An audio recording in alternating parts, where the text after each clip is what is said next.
मूळची मालवण येथील अंकिताने civil engineering पूर्ण करून मुंबईमध्ये 13,000ची नोकरी करण्यास सुरुवात केली. हे करत असताना अंकिताच्या लक्षात आलं की कोकणातील उत्तम दर्जाचे ऑर्गॅनिक प्रोडक्ट्स मुंबईमध्ये लोकांना मिळत नाही. त्यामुळे 2019 मध्ये अंकिताने कोकणी बाजार या नावाने व्यवसाय सुरू केला, ज्यामुळे कोकणातील आंबे मुंबईच्या लोकांपर्यंत पोहोचले जातील.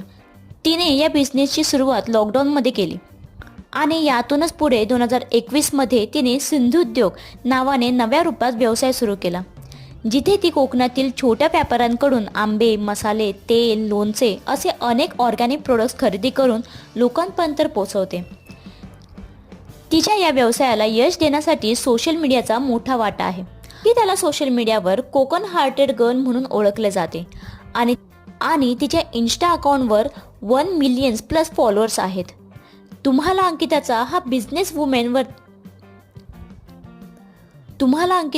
हा बिझनेस वुमेनचा प्रवास कसा वाटला हे आम्हाला कमेंट करून नक्की कळवा आणि व्हिडिओ आवडली असेल तर तिला लाईक, शेअर, सबस्क्राईब करायला विसरू नका.